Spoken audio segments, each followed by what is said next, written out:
Vamos orar? Feche os seus olhos e vamos orar a Deus. Querido Deus e Pai, nós estamos aqui com a Bíblia aberta, com a Tua Palavra aberta em nossas mãos, Senhor. E rogamos, Senhor, em nome de Cristo Jesus, Teu Filho amado, que Teu Espírito, que inspirou os profetas, que inspirou a Daniel, a revelação desta mensagem, esteja conosco e em nosso coração, Pai, para iluminar nossa mente, de modo a compreendermos os ensinamentos que o Senhor tem para nós nesta hora. Abençoa nós que aqui estamos reunidos e todos que nos acompanham, Pai, através da internet, através da rede Novo Tempo de Comunicação. São bênçãos, Senhor, que nós te pedimos, confiados em o nome de Cristo Jesus. Amém, Senhor. Amém. Daniel capítulo 2, versículo 1. No segundo ano do reinado de Nabucodonosor, teve este um sonho, e o seu espírito perturbou-se, e passou-se-lhe o sono. Segundo ano do reinado de Nabucodonosor.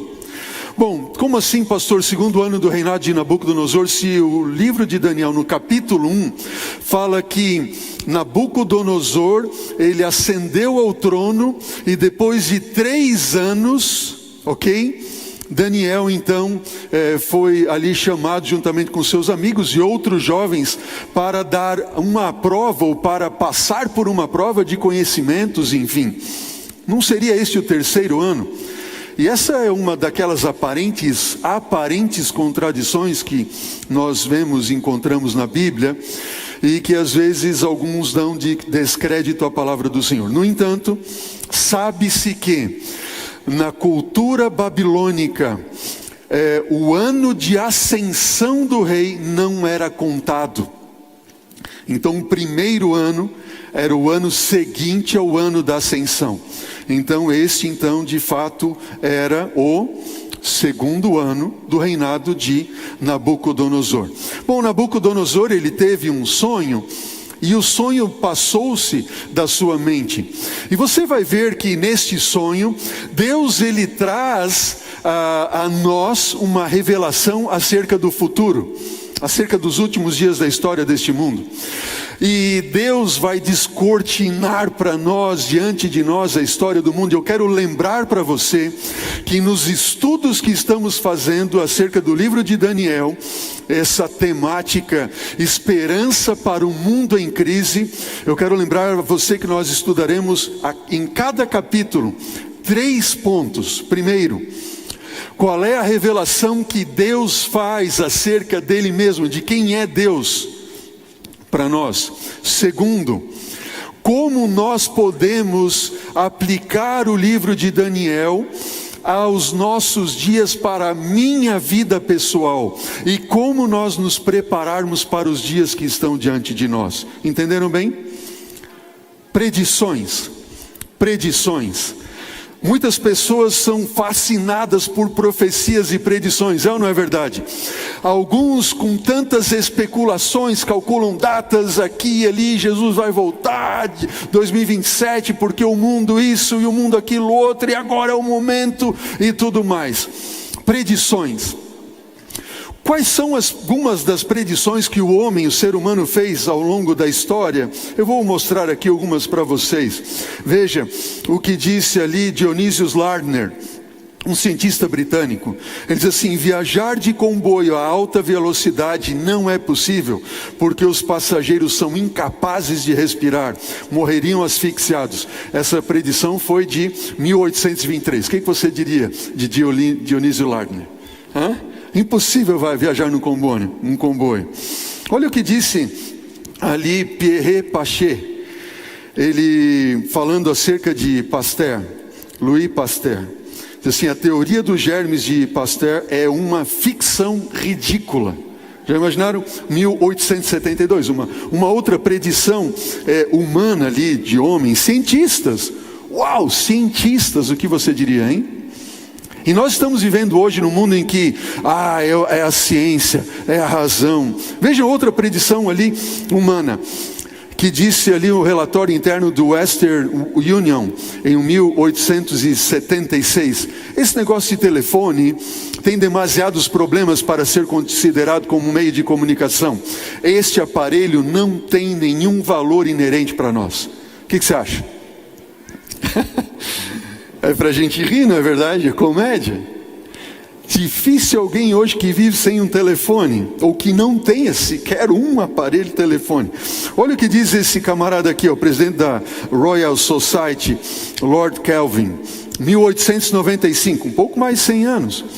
Máquinas voadoras mais pesadas do que o ar são impossíveis. Olha o que disse o professor de Einstein, do nosso querido Albert Einstein, grande cientista. Não importa o que ele faça, ele nunca conseguirá nada. O que você acha? Outra predição, Charles Doyle, diretor do Departamento de Patentes dos Estados Unidos, 1899, 122 anos atrás, tudo que podia ser inventado já foi. O que você acha dessa predição? Um chefe de patentes ali. Jornal do New York Times, 1939, ano que meu pai nasceu. O problema da televisão é que pessoas têm que sentar e manter os olhos colados numa tela. A família típica americana não tem tempo para isso. Eu acho que hoje não tem tempo mais para ficar fora disso. É ou não é verdade? 1939. Não é muito tempo atrás. Olha o que disse Thomas Watson, presidente da IBM, em 1943. Penso que talvez haja no mundo um mercado para uns 5 computadores. Predições. 1943. Hoje todos nós carregamos um mini computador em nossas mãos. Veja uma outra. Lee DeForest, pioneiro da rádio, 1957. O homem nunca chegará à lua, independente dos futuros avanços da ciência. Imagina, a ciência. E o último aqui, Ken Olson, presidente e cofundador da Digital Equipment Corporation, 1977. Aqui eu já era nascido, viu? Não há nenhuma razão para que alguém queira ter um computador em casa. Só no bolso, né? Predições humanas. Como nós podemos seguir predições como essas? E nos dias em que nós estamos vivendo? Será que a gente vê ou não vê algumas predições da ciência, estudos, etc. e tal? E no que crer? No que acreditar? Veja, nós no nosso primeiro estudo ainda mencionamos, não é verdade, que o problema das fake news, pessoas que se agarram nas fake news porque querem ter ali algum alento, ou outras por sensacionalismo querem buscar nas fake news, não sabem que é fake news, mas acreditam nas fake news. Predições de jornalistas, de cientistas, de muitos istas por aí afora.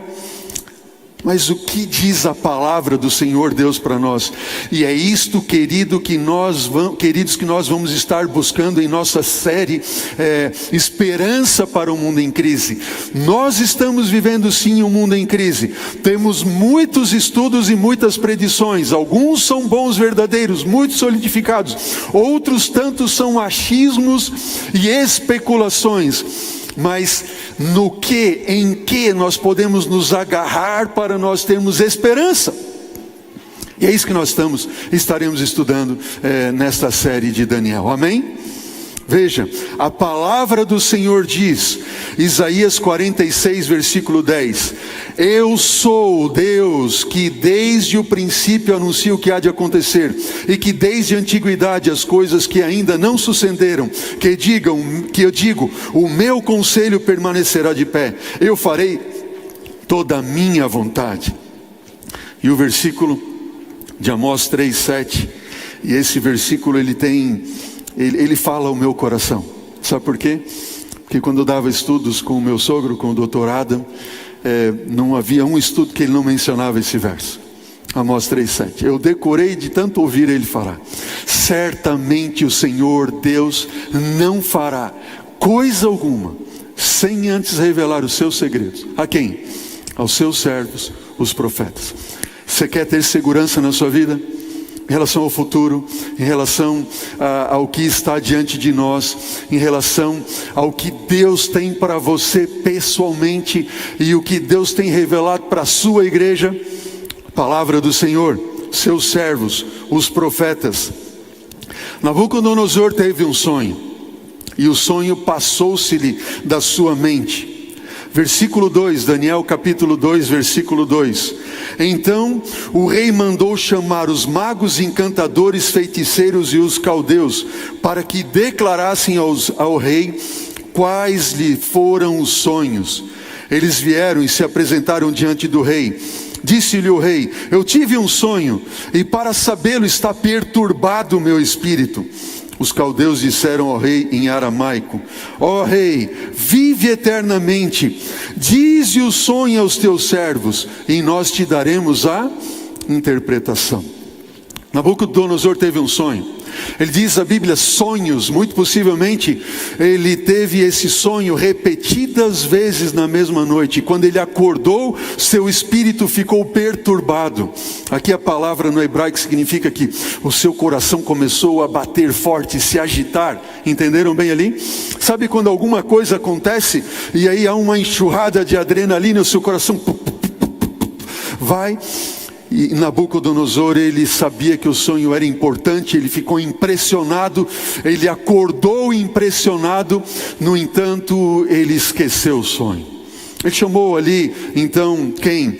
A palavra de Deus diz: magos, encantadores, feiticeiros, os caldeus, entre os caldeus, sábios de Babilônia. Sabe quem eram os magos e o que faziam os magos em Babilônia? Os magos, eles pegavam a mão de uma pessoa e eles então começavam a olhar para as linhas da mão da pessoa e começaram então a predizer o futuro, o que aconteceria, o que ela estava passando e assim por diante. Você já viu alguma coisa parecida em nossos dias, não? Bom, isso não é novo, vem desde os dias de Babilônia. Sabe o que mais os magos de Babilônia faziam? Eles pegavam, por exemplo, uma vaca, matavam logicamente o animal, tiravam o fígado do animal, colocavam nas suas mãos, e a forma como aquele fígado ia se mexendo ali, se contraindo, assim que o animal era morto, enfim, e se moldando, eles começavam então a adivinhar, fazer suas adivinhações. Uau, já pensou? Feiticeiros. Os feiticeiros ali de Babilônia, ou os videntes, né? Feiticeiros, eles consultavam os mortos. Eles faziam consulta aos mortos. Os encantadores, que eram também conhecidos como astrólogos, não astrônomos, astrólogos. Eles buscavam nos astros, nas estrelas, procurar predizer o futuro. Daí que vem o nosso não, né? Que não é nosso, né? Do mundo, né? Dos astrólogos, não astrônomos. Astrônomos, eles estudam os movimentos dos astros, mas os astrólogos, eles procuram adivinhar através dos astros. E aí você tem a astrologia e os signos do zodíaco, etc. Quem aí é de Sagitário? Tem alguém aí? Não. Não, isso não importa para você. É ou não é verdade? Quem é de Peixes? Isso não importa para você. Amém? O que importa é o assim diz o Senhor. Os astrólogos, eles buscavam nos astros. Imaginem, Nabucodonosor teve um sonho. Ele chama esses magos, encantadores, astrólogos, feiticeiros, diz assim: escutem, eu tive um sonho. Agora, consultem os mortos para me revelar qual é o sonho e qual é o significado. Matem um animal, busquem nos seus encantamentos, busquem nos astros. Eu preciso saber que sonho é este, qual a sua significação. O meu espírito está muito perturbado dentro de mim.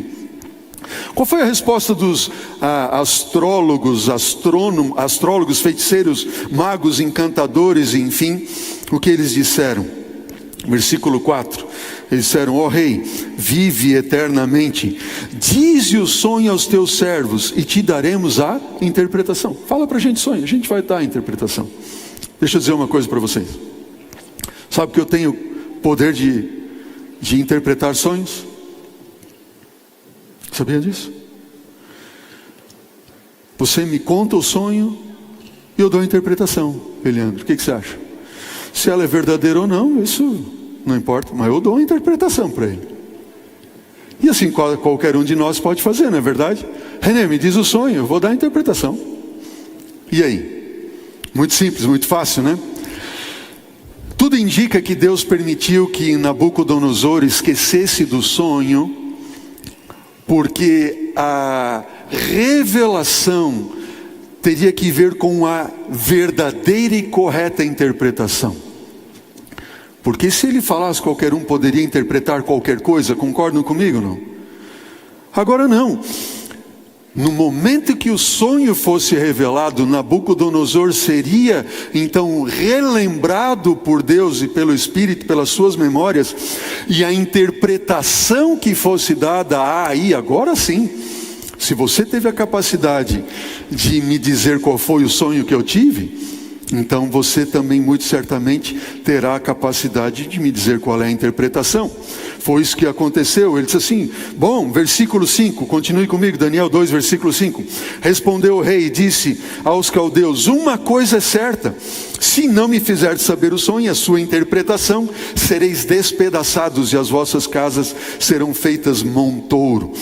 Isso era muito comum entre os caldeus, matar, dizimar, despedaçar literalmente corpos e destruir casas e tudo mais. Mas, versículo 6 diz o quê? Se me declarardes o sonho e a sua interpretação, recebereis de mim dádivas, prêmios, grandes honras. Portanto, declarai-me o sonho e a sua interpretação. Eles responderam a segunda vez e disseram: diga o rei o sonho a seus servos e daremos a interpretação. Tornou então o rei e disse: bem, eu percebo que vocês querem ganhar tempo, porque vedes que o que eu disse está resolvido. Isto é, se não me fazerdes saber o sonho, uma só é a sentença, será a vossa. Pois combinastes palavras mentirosas, perversas, para proferirdes na minha presença, até que se mude a situação. Portanto, dizei-me o sonho e saberei que podeis dar a interpretação. E olha que interessante o que aqueles homens falam agora no versículo 10. Responderam então os caldeus, o que eles responderam na presença do rei? Disseram: não há mortal sobre a terra que possa revelar o que o rei exige. Pois jamais houve rei, por grande e poderoso que tivesse sido, que exigisse semelhante coisa, algum mago, ou encantador ou caldeu. A coisa que o rei exige é difícil, e ninguém há que possa revelar diante do rei, senão os deuses, e estes não moram com os homens. Não tem quem possa revelar, é impossível. Não tem mortal sobre a terra. A coisa que o rei exige é difícil. Versículo 12. Então o rei muito se irou, enfureceu-se e ordenou que matassem todos os sábios de Babilônia. Saiu o decreto, o qual deveria ser mortos todos os sábios. Buscaram Daniel, seus companheiros, para que fossem mortos. Matem todos eles. E então Daniel, versículo 14, avisada e prudentemente disse a Arioque, chefe da guarda do rei, que tinha sido enviado para matar os sábios de Babilônia, e disse a Arioque, encarregado do rei: por que tão severo o mandado do rei? Então Arioque explicou o caso a Daniel. Versículo 16: foi Daniel ter com o rei, ele lhe pediu que designasse o que? A igreja.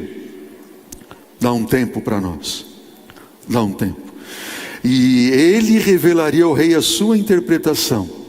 Então Daniel foi para casa e fez saber o caso a Ananias, a Misael e Azarias, seus companheiros, para que pedissem misericórdia ao Deus do céu sobre este mistério, a fim de que Daniel e seus companheiros não perecessem com o resto dos sábios de Babilônia.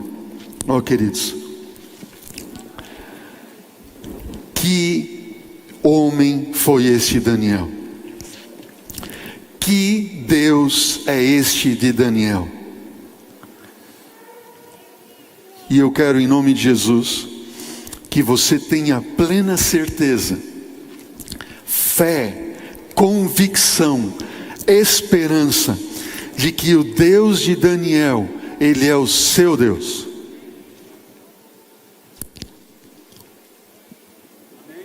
Amém? Ele é o seu Deus. Aquilo que está acontecendo com Daniel e seus amigos, nós passamos invariavelmente, dia a dia, semana a semana, lutas, provações, é ou não é verdade? Provas difíceis. Algumas são de morte para alguns, especialmente nos dias em que nós estamos vivendo. Mas Daniel, ele pediu um tempo, e esse tempo não era para ver como as coisas se desenrolariam, não. Esse tempo que ele pediu foi para que ele buscasse juntamente com seus amigos diante de Deus uma resposta. Amém? Sabe o que isso quer dizer para você e para mim? Que a oração faz toda a diferença, né, Dr. Marcos? E é por isso que nós estamos num programa de oração 7 semanas, conectados em Cristo. Cada dia um motivo e um desafio. Se você ainda não está inserido, não precisa se preocupar que você não está desde o começo. Todo dia, qualquer dia, é um dia de você entrar no desafio, conectados em Cristo. Todo dia sai um videozinho, 2 minutinhos, com um conteúdo, colocando o motivo e o desafio de oração do dia. A oração faz toda a diferença, irmãos. E nós oramos tão pouco, é ou não é verdade? Vamos ser sinceros. Vamos ser sinceros. Nós oramos tão pouco. Precisamos orar mais. Precisamos buscar mais. Eu me lembro do meu professor no tempo do teológico, Dr. Amin Rodor. Ele diz assim: pouca oração, muita oração. Não é muito poder. Ele dizia: é mega poder. Mega poder. A oração faz a diferença. Daniel disse assim: me dê um tempo, nós vamos orar. Chamou os seus amigos, Ananias, Misael e Azarias. Ele disse assim, a Bíblia relata o nome deles: Daniel, Ananias, Misael e Azarias. E eu relembro o nosso primeiro estudo da série. Daniel, Deus é quem? Ele é o meu juiz. Se veio contra mim uma sentença de morte, Deus é o meu juiz. Se os inimigos vêm contra mim para me derrotar, Deus é o meu juiz. Se os demônios são enviados para me tentar e me fazer cair, Deus é o meu juiz. Diga amém. Deus é o meu juiz. Amém.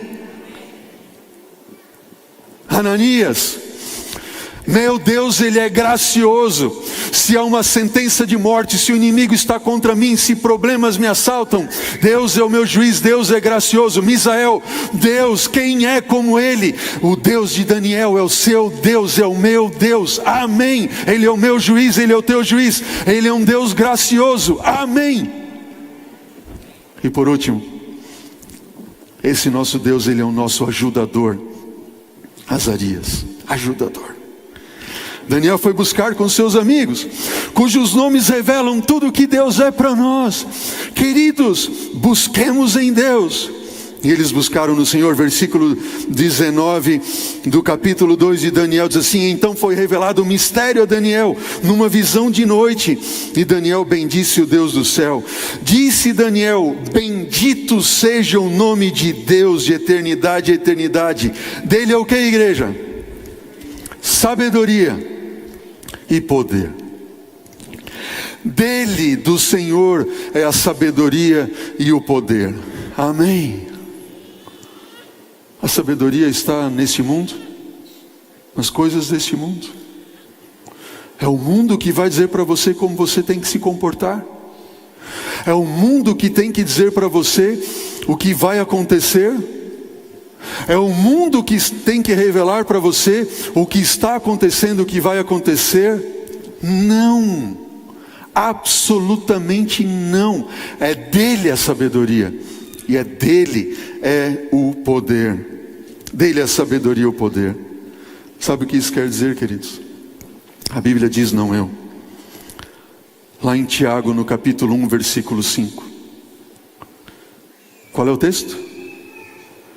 Tiago 1, verso 5. Se alguém tem falta de sabedoria, peça a Deus, que Ele vai dar em abundância. Amém? Deus vai dar. É promessa.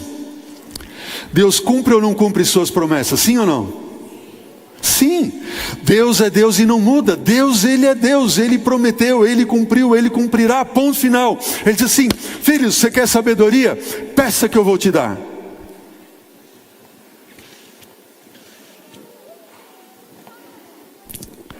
Você só andará com medo, em trevas e desesperado, se você não acreditar nas promessas de Deus. Que grande promessa é esta? Sabe, quando eu estava estudando e preparando esse tema, e estudando aqui especialmente essa parte de que dele a sabedoria e poder, eu me lembrei de um texto bíblico que está lá no livro de João, Evangelho de João, no capítulo 5. Evangelho de João, capítulo 5. E esse texto aqui é um texto que eu gosto muito de estudar quando a gente estuda sobre a palavra de Deus. 5, versículo 39 em diante, João 5:39. Jesus disse assim: vocês examinam as escrituras porque vocês julgam encontrar nelas a vida eterna, mas são elas que testificam de mim.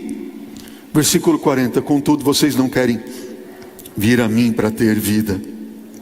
Eu não aceito a glória que vem dos homens. Sem entretanto que tende em vós, não tendes em vós o amor de Deus. Olha o que diz agora especialmente o versículo 43, João 5:43. Jesus diz: eu vim em nome de quem?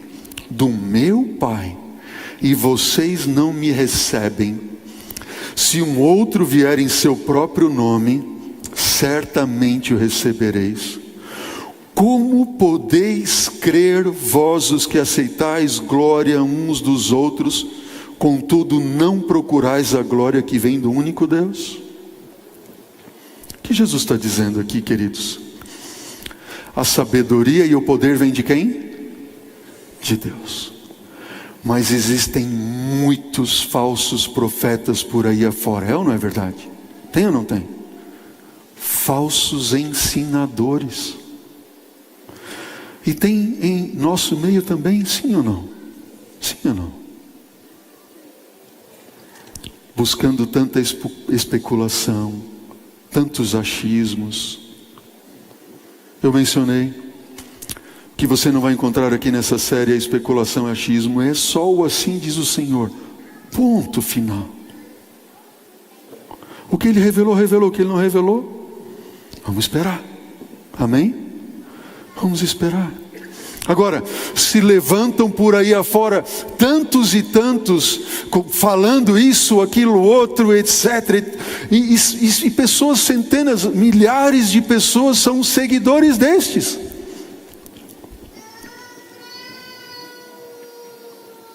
Dele a sabedoria e o poder. É o assim diz o Senhor. É o assim diz o Senhor. Peça sabedoria a Deus e Ele vai dar, e Ele dá em abundância. Vamos continuar ali, versículo 21, Daniel 2:21. É Ele quem muda o tempo, as estações, remove reis, estabelece reis. Dele a sabedoria, e Ele dá sabedoria aos sábios e entendimento aos inteligentes. Ele revela o profundo e o escondido.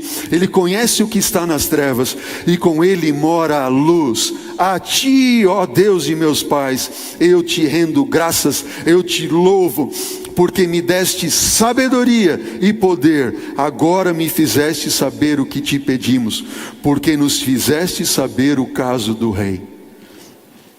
Olha para mim, igreja, você que está nos assistindo, quem é o Deus de Daniel? Meu Deus, se você pedir, assim como Ele deu sabedoria para Daniel e poder, Ele pode dar para você e para mim. Amém? E no que consiste a sabedoria? A Bíblia revela, não eu. Lá no livro de Provérbios, capítulo 1, versículo 7, diz: o temor do Senhor é o princípio da sabedoria. Aqui a palavra temor não é tremer ou ter medo de Deus. Não. É a reverência a Deus. Sabe o que significa isso? Buscá-lo em primeiro lugar. Este é o princípio da sabedoria.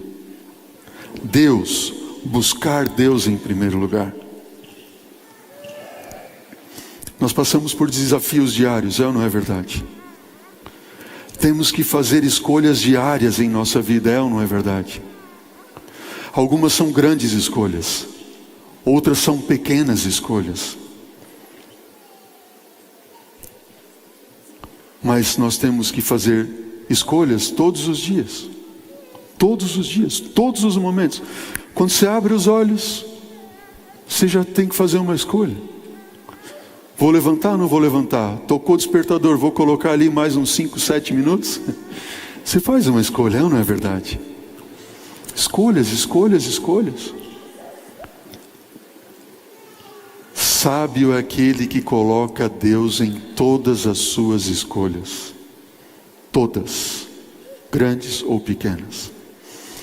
Seja uma simples conversa trivial, ou a escolha de um namorado, de uma profissão, de um negócio a ser fechado,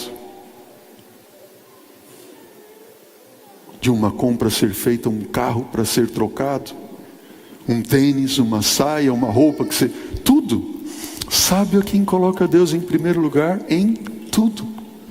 Sábio é aquele que, como Daniel, espera em Deus e também age por Deus. 3 coisas: sábio é aquele que busca Deus, que espera em Deus e que age por Deus. Amém? Daniel esperou, buscou, esperou e agiu, certo de que Deus estava com ele e revelando a ele o que ele tinha, o que Deus tinha para ele. Então, versículo 24, foi Daniel ter com Arioque, que tinha sido constituído para exterminar os sábios de Babilônia.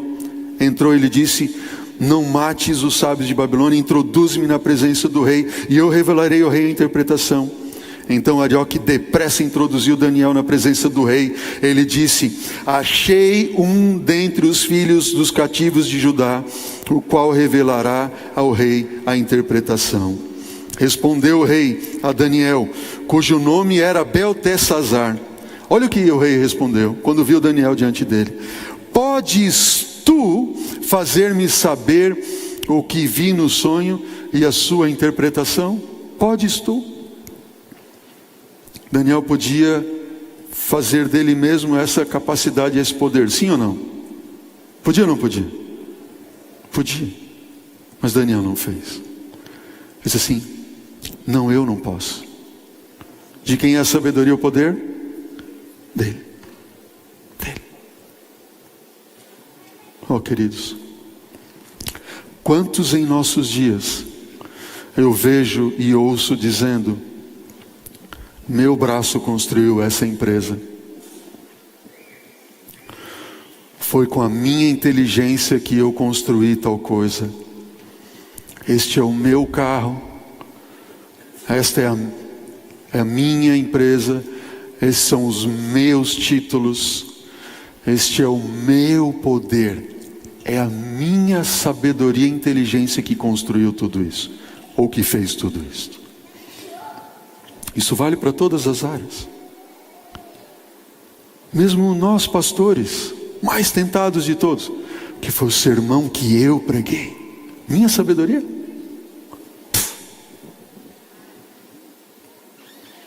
Minha inteligência? Foi a série que eu fiz. Fui eu que levei tantos ao batismo. Foi eu. Sabe qual é a diferença entre o sábio e o tolo? Diz a Bíblia, não eu. O sábio é aquele que faz o quê? Número 1, coloca Deus em primeiro lugar, espera em Deus e age por Deus. Quem é o tolo? Salmo 14, versículo 1. O tolo vive como se Deus não existisse. Então, se Deus não existe, minha sabedoria, meu poder, eu construí, eu fiz, eu lutei, eu conquistei, são meus títulos, é a minha capacidade. Tolo. Nada, nenhuma coisa boa que você ou eu e eu possamos fazer vem de nós mesmos, vem tão somente de Deus.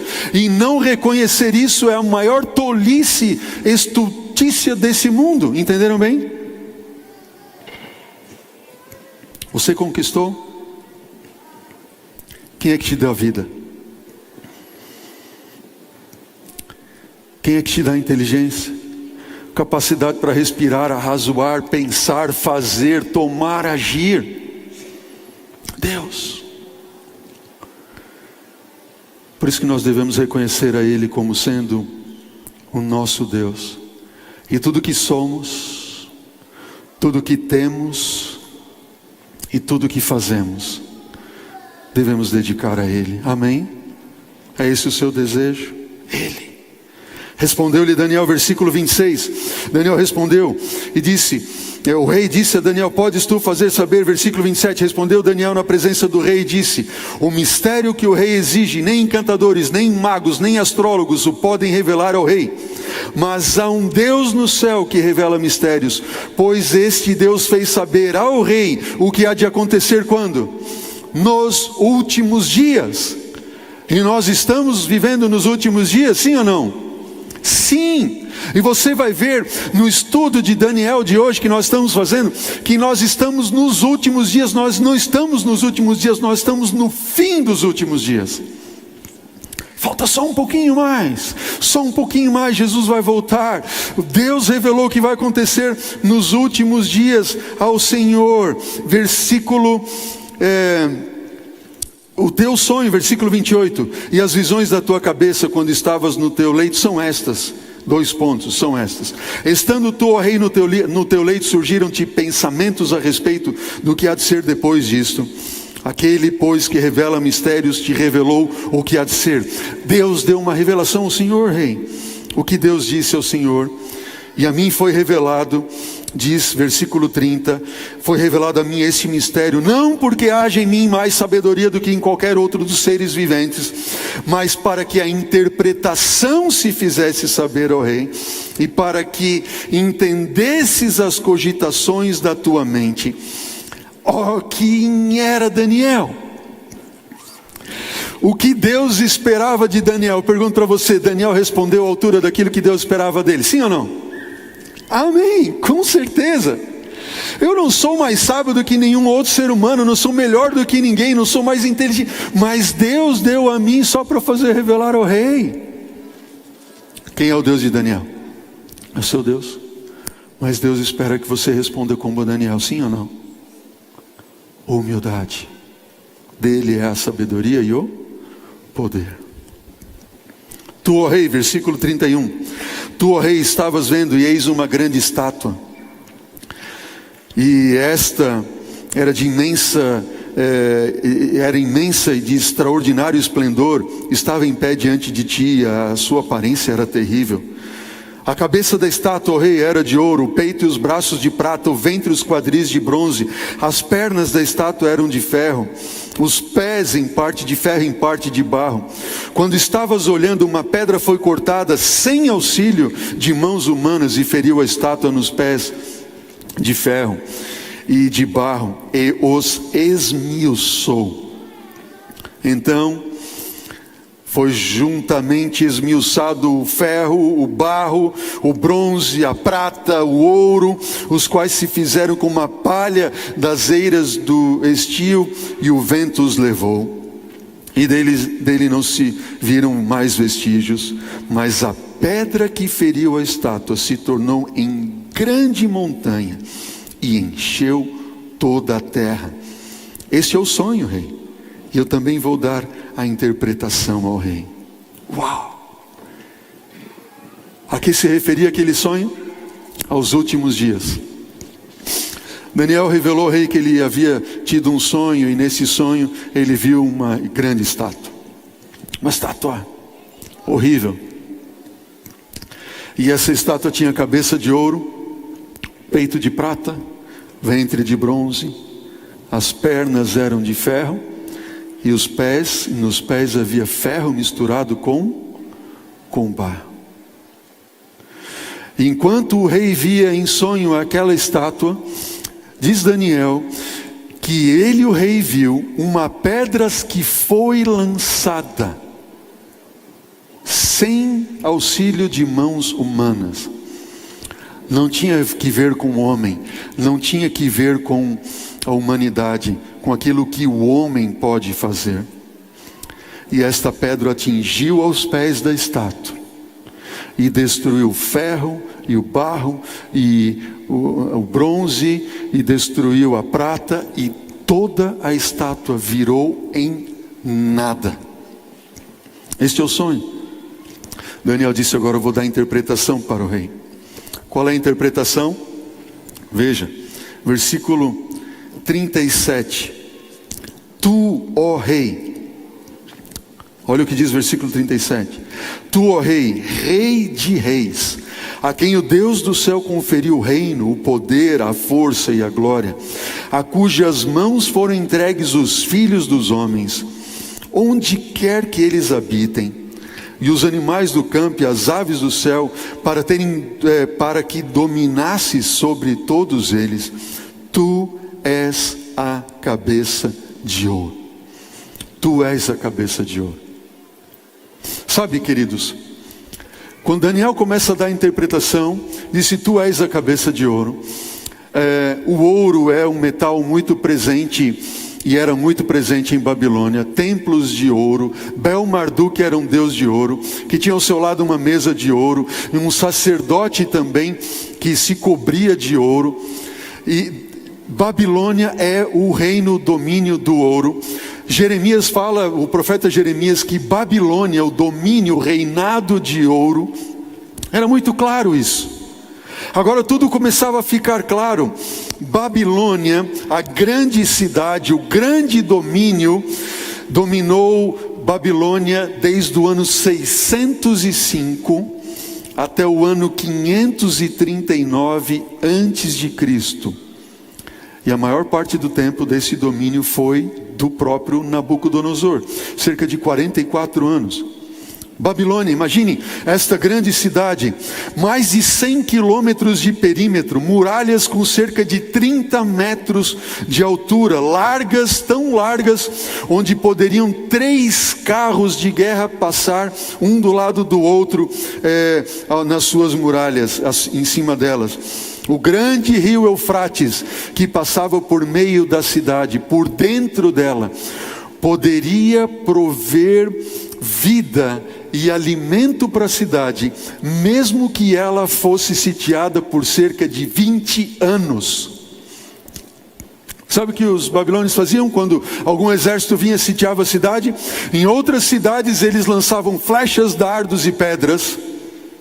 Mas sabe o que faziam os babilônios? Eles jogavam comida, diziam assim: vocês podem ficar aí o quanto tempo vocês quiserem, nós estamos bem alimentados aqui dentro. O cerco de Jerusalém durou 2 anos, por exemplo. Eles já sucumbiram, o cerco de Jerusalém pelos romanos. Agora, o cerco de Babilônia poderia durar até 20 anos. Tu és a cabeça de ouro. Em uma carta que foi encontrada, um achado arqueológico sobre Nabucodonosor e Babilônia, diz, escrito sobre Nabucodonosor, dele mesmo, diz assim, que todo o mundo se prostre aos seus pés, que exista para sempre. Qual era o desejo de Nabucodonosor? Que Babilônia existisse para sempre. Versículo 39, Daniel 2:39. Depois de ti se levantará outro reino inferior ao teu, e um terceiro reino de bronze, o qual terá domínio sobre toda a terra. Qual foi o reino que veio depois de Babilônia, representado pela prata? Note, você tem aqui uma diminuição de valor dos materiais, é ou não é verdade? O ouro é mais valioso que a prata, que é mais valiosa do que o bronze, que é mais valioso do que o ferro. No entanto, da mesma forma que você vai perdendo o valor no sentido monetário, você vai ganhando em durabilidade. A prata é mais resistente e mais dura do que o ferro. O bronze e o ferro, melhor, a prata mais do que o ouro, o bronze mais do que a prata e o ferro mais do que o bronze. E agora o que dizer do barro, não é verdade? Se você fosse olhar um relato como este, pensaria assim: bom, é ouro, é prata, é bronze, é ferro. Depois poderia ser o quê? Cobre, estanho. Não, mas foi uma pedra. Não havia uma outra sequência como esta.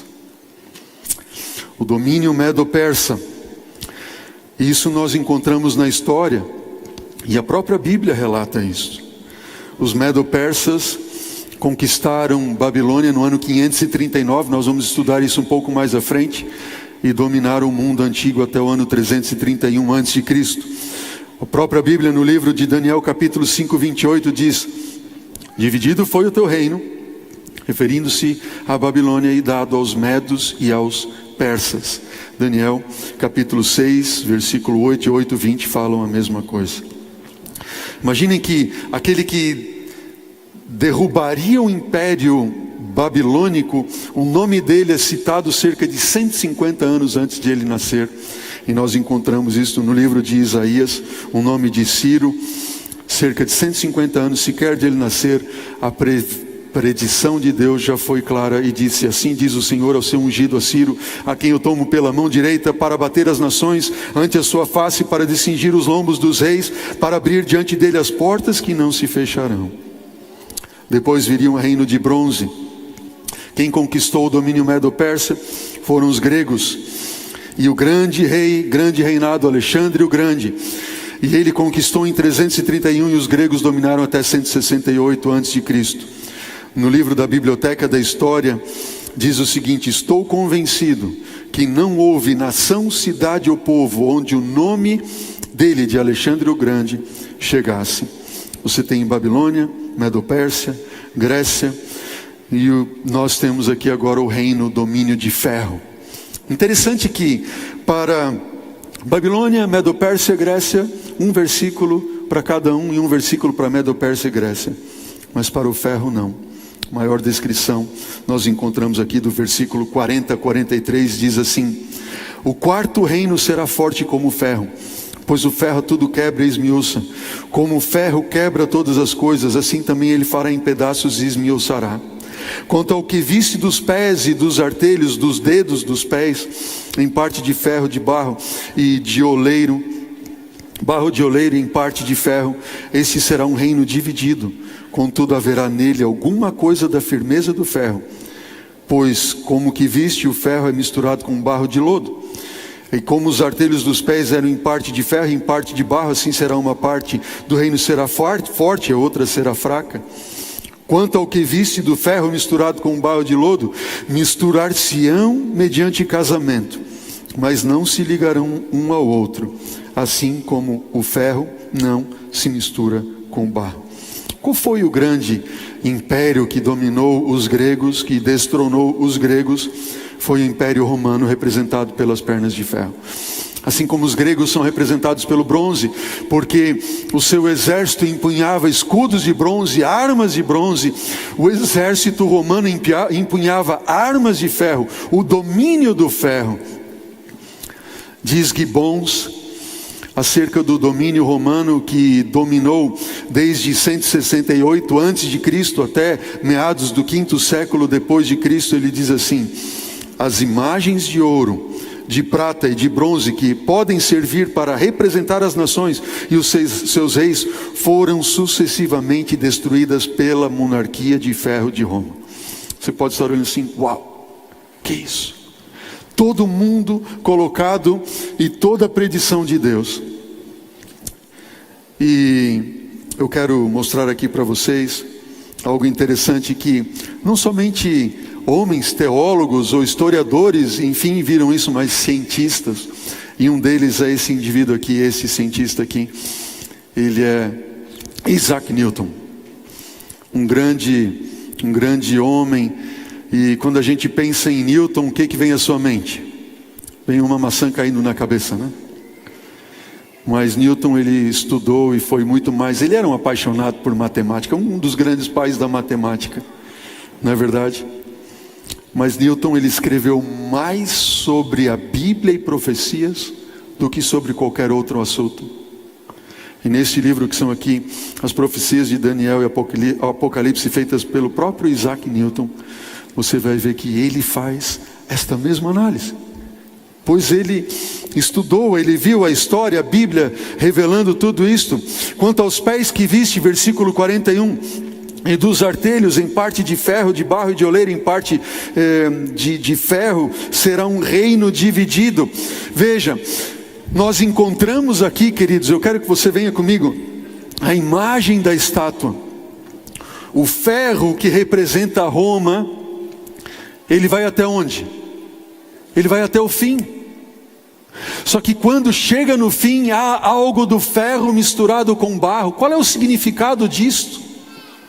Veja, todos os metais que representam a estátua, ouro, prata, bronze e ferro, representam a idolatria, aquilo que o homem faz ou fazia para colocar deuses e imagens e adorar as imagens de ferro, de prata, de cobre, enfim, assim, bronze, assim por diante. Mas o barro tem que ver com o ser humano, com o homem, entenderam bem? Por que isso?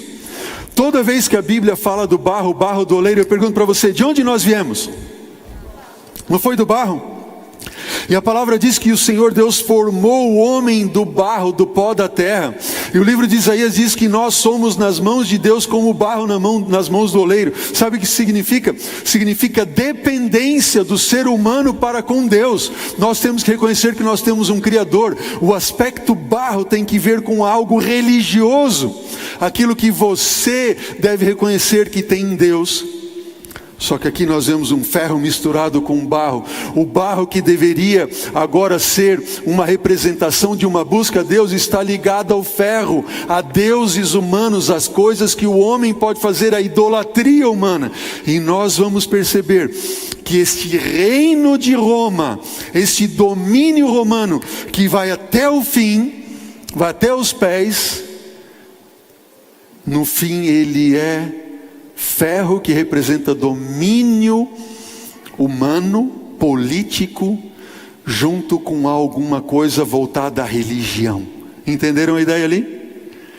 Então Roma dominaria até o fim, mas haveria uma mistura de domínio político e religioso. Veja, eles não se ligariam, iriam até o fim. E nós vemos então que o Império Romano foi dividido entre os alemanes, burgundos, francos, tribos bárbaras, lombardos, saxões, suevos, visigodos, que representam hoje os atuais países da Europa, alemães, suíços, franceses, italianos, ingleses, portugueses, espanhóis e assim por diante. Eles não se misturariam, tentariam se misturar mediante o casamento, mas isso não aconteceria. Os países da Europa, se você for ao castelo de Friedrichsburg, na Dinamarca, você vai ver ali a árvore genealógica que monta todas as famílias praticamente da Europa, partindo do rei Frederico e da rainha Diana. O próprio Napoleão, que tentou unir e ganhar e conquistar o mundo antigo, casou-se com Luísa da Áustria e uniu-se à linhagem de Habsburg. Mas na batalha de Waterloo, em 1815, que era uma batalha completamente ganha por ele, ele perdeu a batalha e disse: o Deus Todo-Poderoso, Ele é demasiado para mim. Perguntaram para Napoleão: qual foi o principal adversário desse tremendo poder? Por quem foi posto em xeque? E quem lhe resistiu e o lançou por terra? Napoleão, como que conhecendo as profecias, ele diz: por ninguém e por nada, a não ser pela manifesta intervenção de Deus. Direta e manifesta intervenção de Deus. Tentariam unir a Europa, tentariam unir aquilo que foi dividido com uma profecia, como Deus do céu falou. Churchill, Roosevelt, Stalin, Yalta, De Gaulle, Hitler, Truman, Eisenhower, Castro, tantos outros tentaram, mas não conseguiram, jamais conseguiriam. E hoje? Pergunto para você, hoje a gente não vê um mundo tentando se unir, uma globalização, é ou não é verdade? Eu pergunto, vai haver união, sim ou não?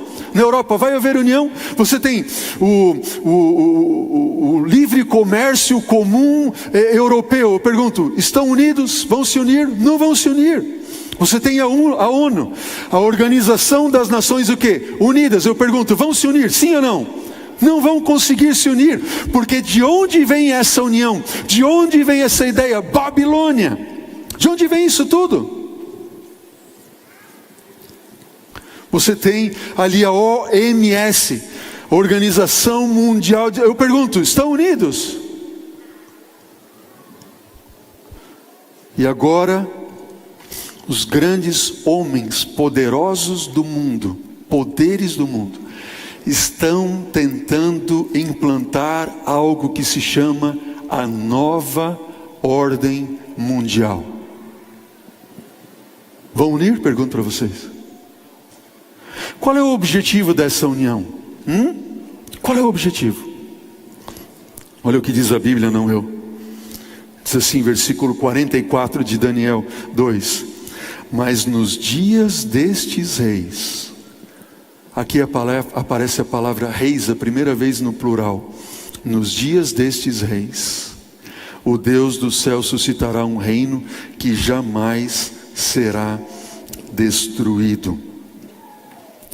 Este reino não passará a outro povo. Ele esmiuçará e consumirá todos estes reinos, mas ele mesmo subsistirá por quanto tempo? Para sempre.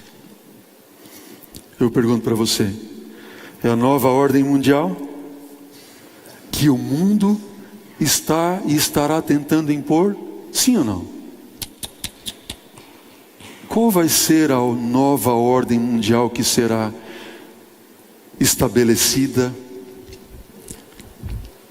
em nossos dias? Vai ser o domínio do reino eterno do nosso Deus.